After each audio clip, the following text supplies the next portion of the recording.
En Mateo 6:13, nuestra oración de todos los días, llegamos a un punto en donde le decimos al Señor: líbranos del mal. Y tanto en este paso de la oración como en todos los otros, nuestra oración no solo se limita a nosotros. Además de pedir que el reino de Dios sea establecido en nuestras vidas, pedimos que su reino también sea establecido en nuestra esposa, en nuestros hijos, en nuestra iglesia, en nuestra nación. Y lo mismo hacemos para todos los pasos, incluyendo el de líbranos del mal, líbrame del mal, pero también libra a mis hijos del mal, libra a mi esposa del mal, libra a mis amigos, libra a los jóvenes de esta iglesia del mal, libra a Colombia del mal. Pues mucho de lo que yo soy es gracias a las oraciones de mi mamá. Por eso yo creo en el poder de la oración. Cuando me novié con alguien que no era la voluntad de Dios para mí, mi mamá solo me habló una vez al respecto y luego se puso a orar. Y yo sabía que ella estaba orando porque un día la que fue mi novia me dijo: ¿sabías tú que tu mamá está orando con unas mujeres de la iglesia para que nuestro noviazgo se acabe? Yo sabía que mi mamá no haría eso. Yo sabía que mi mamá estaba orando a solas, pero era tan tremendo el poder de su oración que Dios puso ese mismo sentir en muchas personas de la iglesia. Y Dios respondió a esa oración, o si no, no estaría aquí. Por eso yo creo en el poder de la oración. Y por eso yo creo que la oración de muchos padres han librado a sus hijos del infierno. Pues a mí siempre me ha preocupado y me ha causado dolor ver que los hijos de muchos grandes hombres de Dios y los hijos de muchos cristianos se han alejado de Dios. Pero también encuentro en la Biblia que los hijos de grandes personalidades se apartaron de Dios, como por ejemplo los hijos de Job, los hijos del sacerdote Elí, los hijos de Samuel, los hijos de David, el hijo del gran rey Ezequías. Se alejaron de Dios y se alejaron del plan que Dios tenía para sus vidas. Con respecto a los hijos de Elí, en 1 Samuel capítulo 2 dice que ellos eran unos sinvergüenzas, que no le tenían respeto al Señor ni a sus obligaciones sacerdotales. Trataban con desprecio las ofrendas del Señor. El versículo 22 dice: ahora bien, Elí era muy viejo, pero estaba consciente de lo que sus hijos le hacían al pueblo de Israel. Por ejemplo, sabía que sus hijos seducían a las jóvenes que ayudaban a la entrada del tabernáculo.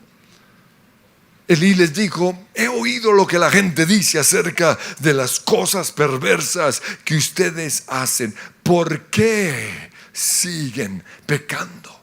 Basta ya, hijos. Sin embargo, los hijos de Elí no hicieron caso a su padre. Y debido a esto, en el versículo 18, el Señor le dijo a Elí a través de un profeta: elegí a tu pasado a Aarón para que fuera mi sacerdote y ofreciera sacrificios sobre el altar. Entonces, ¿por qué menosprecias mis sacrificios y ofrendas? ¿Por qué le das más honor a tus hijos que a mí? Prometí que los de tu rama, de la tribu de Leví, me servirían siempre como sacerdotes. Ese era su legado. Sin embargo, honraré a los que me honran y despreciaré a los que me menosprecian. Llegará el tiempo cuando pondré fin a tu familia para que ya no me sirva en el sacerdocio. Hay consecuencias cuando nuestros hijos se alejan de Dios. Con respecto a los hijos de Samuel, la Biblia dice en 1 Samuel capítulo 8, versículo 1, cuando Samuel envejeció, nombró a sus hijos como jueces de Israel. Porque ese es el sueño de todos los padres. Pero ellos no eran como su padre. Porque codiciaban el dinero, aceptaban sobornos y pervertían la justicia. Finalmente, todos los ancianos de Israel se reunieron para hablar con Samuel. Mira, Samuel, le dijeron, ya eres anciano y tus hijos no son como tú. Danos un rey para que nos juzgue. Con respecto a los hijos de David, quiero mencionar a 4. El primero es Amnón, un violador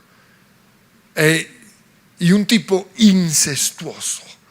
Usted puede leer su historia en 2 Samuel capítulo 13, de cómo violó a su hermanita Tamar. El otro personaje es Absalón, un asesino y rebelde. Absalón fue el que asesinó a su hermano Amnón para vengarse de la violación de su hermana. Y Absalón también se rebeló en contra de su papá. El siguiente personaje es Adonías, el usurpador del trono. Y finalmente Salomón, como ya hemos visto, el tipo era mujeriego y permitió que las mujeres en su vida desviaran su corazón de Dios y terminó rindiéndole culto a otros dioses. Y como consecuencia de todo esto, en Primera de Reyes 11:11 dice, en consecuencia, el Señor le dijo a Salomón, ya que no has cumplido mi pacto y has desobedecido mis decretos, ciertamente te arrancaré el trono y se lo daré a uno de tus siervos. El otro caso es el del hijo de Ezequías. La Biblia nos dice con respecto a Ezequías en 2 Reyes 18:5 que él confiaba en el Señor Dios de Israel. Y luego dice, no hubo nadie como Ezequías entre todos los reyes de Judá, ni antes ni después. Un hombre que amaba a Dios. Pero con respecto a su hijo Manasés, en el capítulo 21, versículo 2 dice, hizo lo malo a los ojos del Señor y siguió las prácticas detestables de las naciones paganas. En términos de hoy siguió las prácticas de las películas o de lo que vemos en la televisión, o hoy ya tocaría hablar de Netflix. Siguió esas prácticas.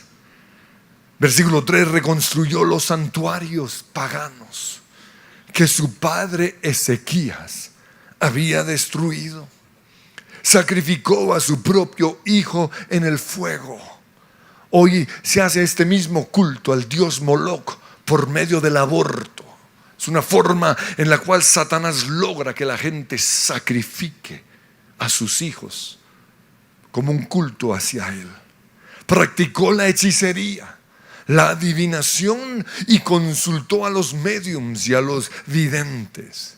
Hizo muchas cosas perversas a los ojos del Señor y con eso provocó su enojo. Además, hizo una imagen tallada a la diosa Acera y la colocó en el templo. Imagínense eso.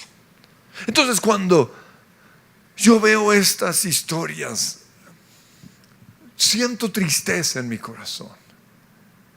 Pero también siento lo mismo cuando oigo las historias de los hijos de nuestros líderes. Cuando oigo las historias de muchos hijos de los pastores y siervos de Dios. Y cuando oigo las historias de las personas de nuestra iglesia. Y mi pregunta siempre es: ¿por qué se apartan de Dios tantos hijos de cristianos? ¿Y por qué terminan a veces aún peor que los mismos mundanos?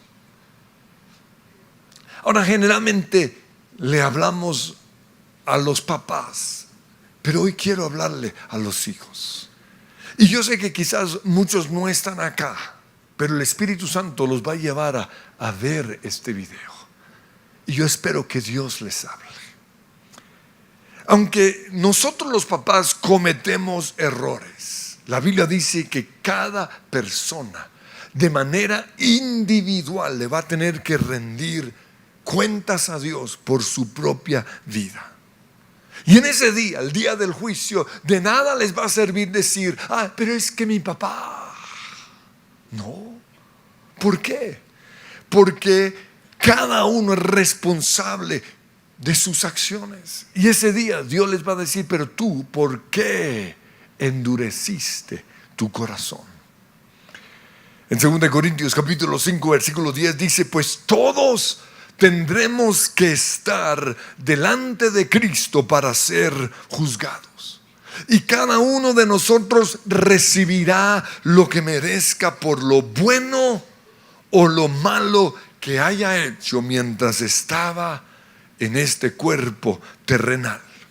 Y en Ezequiel 18:20 dice: la persona que peque es la que morirá. El hijo no será castigado por los pecados del padre, ni el padre será castigado por los pecados del hijo. Ahora, quiero mencionar algunos de los errores de los papás. Pero como dije antes, quiero hacer más énfasis en las acciones equivocadas de los hijos. Pero también quiero mostrarles qué es lo que deben hacer para que no se alejen del plan de Dios para sus vidas. En primer lugar, veo a los hijos que no honran su legado. Esa es la primera causa por la cual muchos hijos se alejan de Dios. Y es porque no honran su legado. En el caso de los hijos de Elí, ellos tenían un legado como sacerdotes, pero no lo honraron. Dice en 1 Samuel 2:12: no le tenían respeto al Señor ni a sus obligaciones sacerdotales. Despreciaron su legado. Y eso era lo que Dios les había dado para que su vida tuviese significado. Los hijos de Samuel tenían legado como jueces de Israel. ¡Qué privilegio! Pero no lo honraron. En 1 Samuel 8:1 dice que cuando Samuel envejeció, nombró a sus hijos como jueces de Israel, pero ellos no eran como su padre, porque codiciaban el dinero, aceptaban sobornos y pervertían la justicia. Los hijos de David tenían un legado de realeza. Ellos eran de la familia real. Y digo familia real porque de todos los hijos de David, solo uno llegaría a ser el próximo rey de Israel. Pero los otros hubieran podido prepararse para ser parte del equipo de gobierno que haría de Israel una gran potencia a nivel mundial. Yo personalmente creo que David, como papá, debería haber reunido a su familia para delegar responsabilidades. Y el primero al cual él debería haber hablado era a Salomón. Él le hubiera dicho: Salomón, Dios te ha dado sabiduría. Por eso tú vas a ser el próximo rey. Pero necesitas aprender a gobernar. Por eso quiero que seas mi mano derecha. Quiero que camines conmigo. Quiero que aprendas de mí a reinar, para que no cometas los mismos errores que yo cometí. También veo por ahí que tienes una debilidad con las mujeres. Vamos a trabajar con eso. Te voy a quitar tu celular. Al siguiente al cual tenía que hablarle era a Absalón. Y le hubiera dicho algo como: Absalón, además de tus habilidades como guerrero, eres un hombre de mucha autoridad. La gente cree en ti. Y Dios te ha dado favor y gracia con la gente. Por eso te voy a asignar la responsabilidad de ser el general de mi ejército. A Adonías le diría algo como: tú tienes presencia. La Biblia dice que era un hombre muy bien parecido. Tienes presencia y eres proactivo. Por eso te vas a encargar de las exportaciones. Te voy a asignar como el ministro de Relaciones Exteriores. Y Amnón, ay Amnón, tu debilidad son las mujeres y eres un depravado sexual. Estás atado, estás lleno de ataduras. Por eso, para que no peques, te voy a mantener ocupado todos los días de tu vida. Te voy a encargar la agricultura y la ganadería de mi nación. O sea, vas a trabajar de lleno. Entonces, voy a hacerles a ustedes la pregunta: ¿cuál es su legado? Porque vimos que el legado de los hijos de David era la realeza. El legado de los hijos de Samuel era ser jueces en la nación. Y el legado de la familia de Elí era un legado sacerdotal. En mi caso personal, mi legado es sacerdotal. Es servir en la casa de Dios. Sin embargo, recuerdo cuando me novié con mi esposa. Yo analicé a su familia y me di cuenta que el legado de su familia era la ganadería. Entonces, por un tiempo yo contemplé esa posibilidad. Y hasta con mi esposa empezamos a ahorrar y compramos poco a poco hasta tener 20 vacas. Y recuerdo que los sábados yo leía la sección de ganadería en el periódico. ¡Qué cosa tan aburrida! ¿Por qué? Porque eso no era lo mío. Y Dios nos mostró a los dos que el legado iba a ser el de mi familia. Por eso cada pareja, cuando se casa, tiene que elegir entre el legado del esposo o el legado de la esposa. O quizás tiene que ver de qué manera van a trabajar juntos.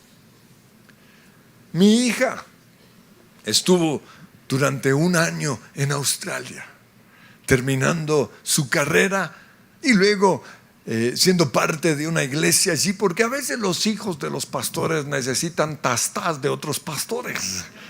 Entonces estábamos felices que allá la estuviesen formando. Pero mientras ella estuvo allí, unos hombres estuvieron interesados en ella, hasta que supieron que ella no estaba dispuesta a renunciar al legado que Dios le había dado a su familia aquí en Colombia. ¿Cuál es su legado? Porque mi hija lo tenía claro, pero muchos no lo tienen claro. La segunda razón por la cual muchos cristianos se alejan de Dios es porque sus hijos no admiran lo que sus papás hacen. ¿Y sabían ustedes que cuando un hijo no se apasiona por las cosas que le apasionan a sus papás, comienza a haber un distanciamiento en las relaciones? Y en la Biblia yo veo que el plan de Dios en muchas ocasiones es que los hijos sigan haciendo lo que sus papás han hecho. Y para que esto funcione, los hijos se tienen que apasionar por lo que sus papás hacen. Elí le dijo, o el Señor le dijo a Elí en 1 Samuel 2:30: prometí que los de tu rama de la tribu de Leví me servirían siempre como sacerdotes. Como les dije antes, para que esto funcione nos tenemos que apasionar por lo que hacen nuestros papás. Pero por alguna razón, quizás demoníaca, nos rebelamos y odiamos lo que ellos hacen. Y nos parece mejor o más interesante lo que otros hacen. Los hijos de Elí les parecía mejor lo que hacían quizás los jueces. A los jueces les parecía mejor lo que hacía la familia de la realeza. Y eso mismo nos pasa a nosotros. Ay, es que el papá de mi amigo es. Ay, la mamá de mi amiga es. Y yo personalmente creo que una de las razones por las cuales los papás le obligan a sus hijos a estudiar ciertas carreras es porque ellos quieren que se apasionen por lo que a ellos les apasiona. Ellos están viendo en sus hijos que no hay un interés por seguir el legado de la familia. Y si los hijos entienden esto, entienden lo importante que es esto para sus papás, en vez de pelear, ellos van a negociar con sus papás. Y estoy seguro que los papás van a estar dispuestos a llegar a un punto de acuerdo. Yo reconozco que quería que mis hijos estudiaran algo que tuviese que ver con la producción y los medios de comunicación. Yo quería que fueran comunicadores. También desde muy chiquitos yo quise que tocaran el piano. Quería que cantaran en la iglesia.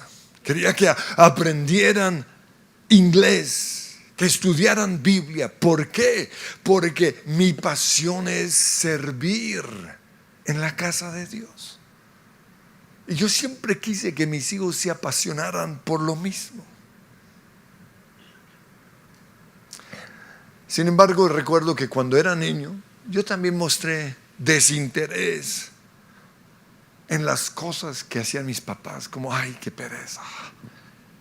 Y admiraba lo que hacían los papás de mis amigos, hasta que finalmente entendí que el legado de mis papás era el mío. Y ese día tomé la decisión de apasionarme por las cosas que hacían mis papás. En tercer lugar, yo veo que a los hijos de Elí les afectó la relación que él tenía con Samuel.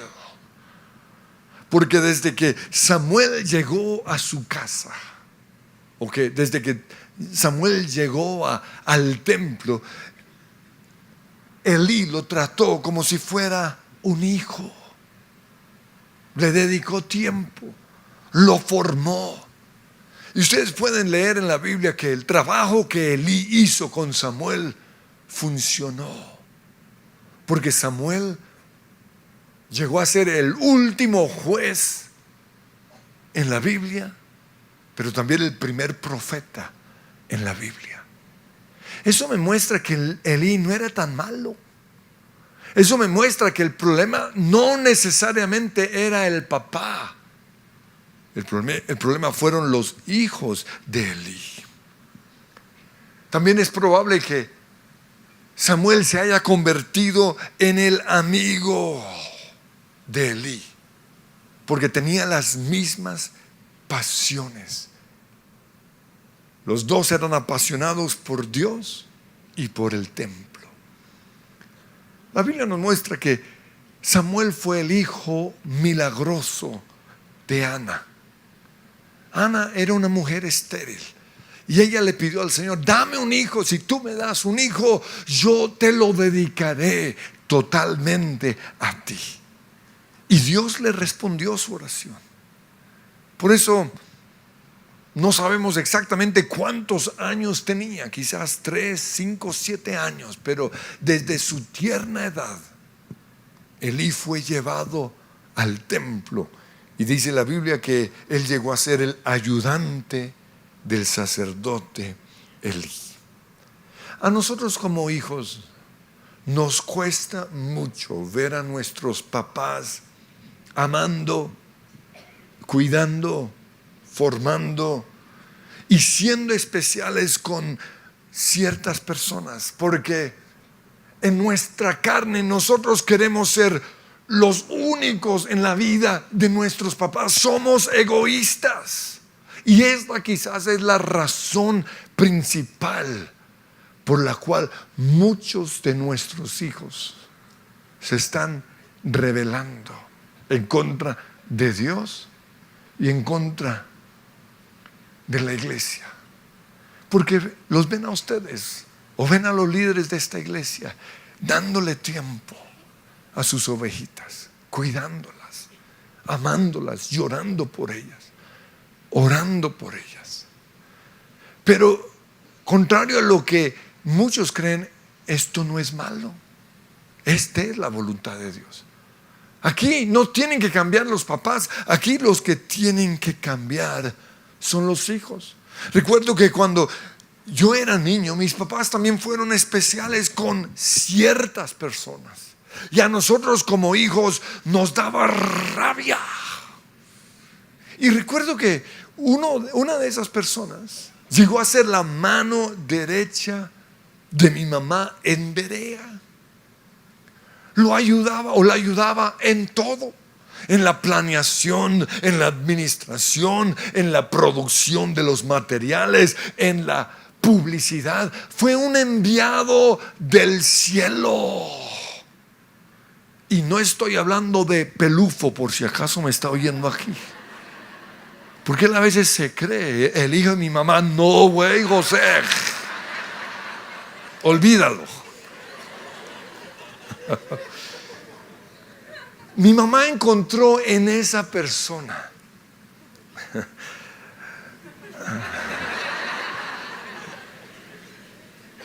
alguien que creía en la visión que Dios había puesto en su corazón. Y recuerdo que el instituto también se convirtió en su pasión. Pero nosotros como hijos, en vez de ver todo lo bueno, empezamos a pelearle a mi mamá, porque lo trataba como si fuera un hijo, y nosotros queríamos exclusividad. O sea, nosotros somos tus hijos. Y hoy, al mirar atrás, me avergüenzo de mi actitud y de mis palabras. porque por mi egoísmo yo lastimé a mi mamá. Pero también hoy estoy agradecido con Dios, porque si esa persona no hubiera llegado a nuestras vidas, si esa persona no hubiera apoyado a mi mamá, es posible que el instituto bíblico se hubiese acabado. Y muchos aquí no saben, pero gracias a Berea nosotros pudimos comprar la primera casa de esta iglesia. Por eso no despreciemos a los Samueles que Dios ha traído a nuestras vidas. En cuarto lugar, yo veo que Adonías aprovechó el desinterés de David en nombrar a su sucesor para usurpar el trono. La Biblia dice en 1 Reyes 1:1 que David ya era muy anciano, y por más frazadas o por más cobijas que le ponían, no podía entrar en calor. Y cuando una persona es así, se vuelve egoísta y se le olvidan sus responsabilidades. Y el versículo 5 dice: Adonías, hijo de David, comenzó a actarse diciendo: voy a proclamarme rey. Consiguió unos carros de guerra y reclutó a 50 hombres. Además se apoyó en Joab, el general del ejército, y en el sacerdote Abiatar, y ellos aceptaron ayudarlo a llegar a ser rey. Y un día se subió a un monte en donde le ofreció a Dios unos sacrificios, invitó a todos sus hermanos, pero dice el versículo 10, no invitó al profeta Natán ni a su hermano Salomón. ¿Por qué? Porque él sabía que Salomón era el elegido de Dios y de su papá. Y él también sabía que Natán sabía que David le había prometido a Betsabé que su hijo sería el próximo rey. Por eso Natán, cuando se enteró de esto, se fue a hablar con Betsabé, y ella fue a hablar con David. Dice en 1 Reyes 1:15, Betsabé entró en la habitación del rey, se inclinó ante él y David le preguntó: ¿en qué te puedo ayudar? Y ella le contestó: mi señor, usted hizo un juramento delante del Señor cuando me dijo: te aseguro que tu hijo Salomón será el próximo rey y se sentará en mi trono. Sin embargo, Adonías se proclamó rey y mi señor el rey ni siquiera se ha enterado. Estaba tan metido en su mundo de tratar de mantenerse caliente que no se había enterado de lo que estaba pasando a su alrededor. Y Adonías aprovechó ese papayazo. En quinto lugar, otra razón por la cual muchos hijos se alejan de Dios es por la falta de disciplina. Con respecto a Adonías, 1 Reyes 1:6 dice: su papá, el rey David, jamás lo había disciplinado, ni siquiera le preguntaba: ¿por qué haces esto o aquello?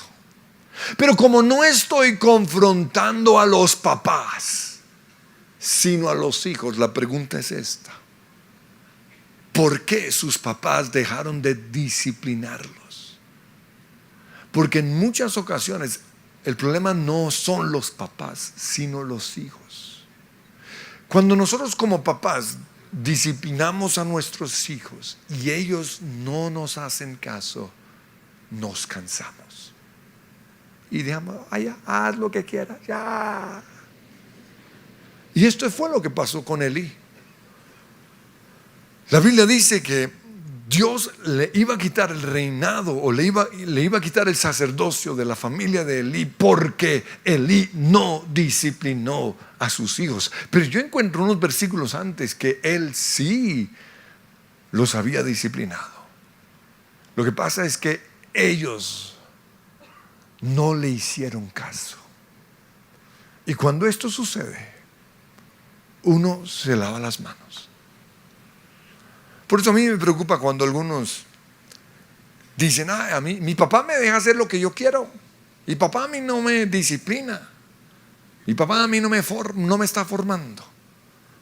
Y yo pregunto, ¿por qué? Porque hay consecuencias para un hijo que no se deja disciplinar por su papá. La Biblia dice que le va a ir mal en la vida y que va a morir antes de tiempo. En sexto lugar, conocer las debilidades de los papás lo usan mucho como una disculpa para pecar. Fíjense que el terrible pecado de Amnón de abusar a su hermanita sucedió después de que David la embarró sexualmente con Betsabé.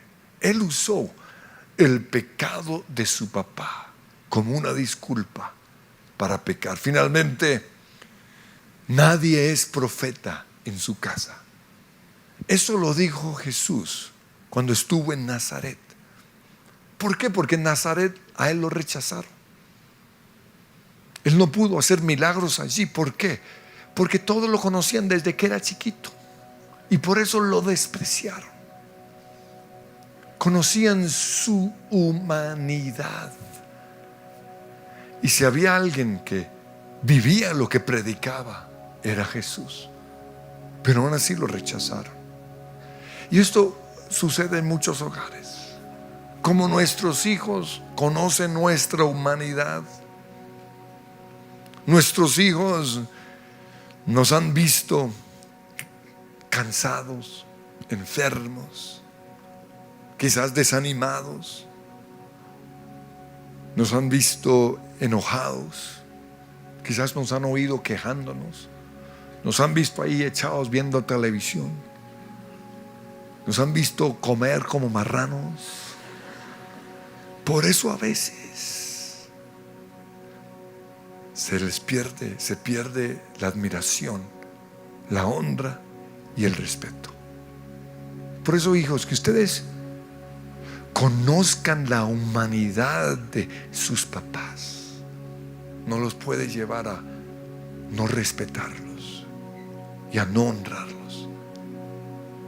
Porque aunque son seres humanos, cuando ellos hablan, lo que la Biblia dice, es Dios el que está hablando a través de ellos. Yo recuerdo que un día después de una predicación, mi mamá se me acercó y me dijo: Andrés, no honraste a tu papá en la predicación.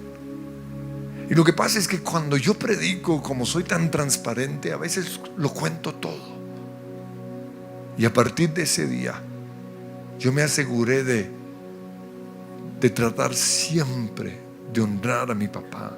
Aunque cuento algunas cosas de su vida, trato siempre de honrarlo. Yo quiero que cerremos nuestros ojos ahí sentados, porque hoy Dios quiere llevarnos precisamente a esto. ¿Será que hemos perdido nuestra honra y nuestro respeto hacia nuestros papás porque hemos visto su humanidad?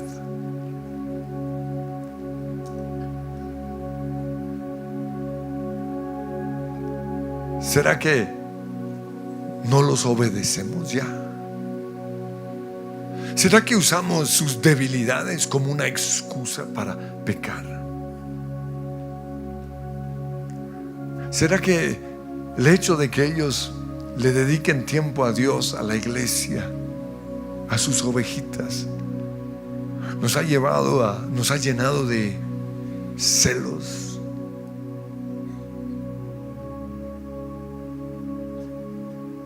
¿Será que porque nosotros como hijos no admiramos a nuestros papás, no admiramos el legado que Dios les dio?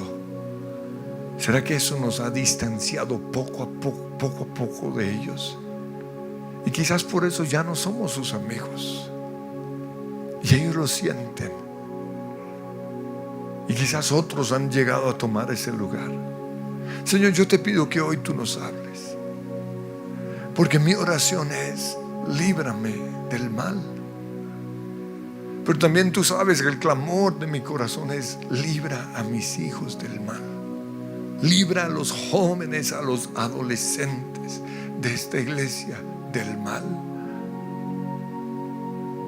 Señor, no queremos que ninguno de nuestros hijos se aparten de ti. Y mi oración hoy es que vuelvas a traer a casa a aquellos que se han alejado de ti. Yo sé que nosotros como papás hemos cometido errores, y yo sé que ellos han visto nuestra humanidad, pero que el enemigo no use esto como una herramienta para alejarlos de ti.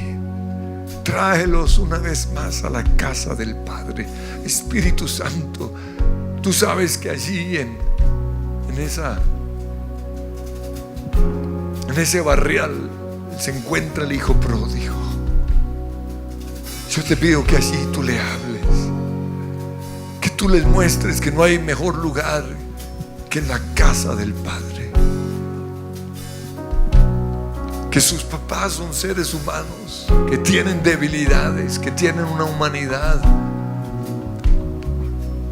pero que un día ellos van a tener que compadecer ante el tribunal de Cristo y rendir cuentas. Y de nada va a servir esas disculpas. Atráelos a ti, Señor. Atráelos a ti. Atráelos a ti. Señor, yo te pido que hoy tú nos libres de todo espíritu demoníaco que está operando en nuestras vidas para alejarnos de ti. Yo quiero que se pongan de pie y comiencen a clamar en el nombre de Jesús. Soy libre del mal. Soy libre de los planes del enemigo. Soy libre en el nombre de Cristo Jesús. Libre soy. Libre soy en ti. Puedo bailar. Libre soy en ti. No soy igual. Libre soy en ti. Soy libre. Soy libre. El poder de tu estruendosa voz silenció el ruido que trajo el dolor. Soy libre por tu gran amor. Soy libre, puedo entrar al santo lugar con tu linaje real. Puedo entrar al santo lugar con tu linaje real. Libre soy en ti, puedo bailar. Libre soy en ti, no soy igual. Libre soy en ti, soy libre. Soy libre. Soy libre. Soy libre. Si les gustó este video, pueden suscribirse al canal de El Lugar de Su Presencia en YouTube. De esa manera gozará de todos nuestros beneficios.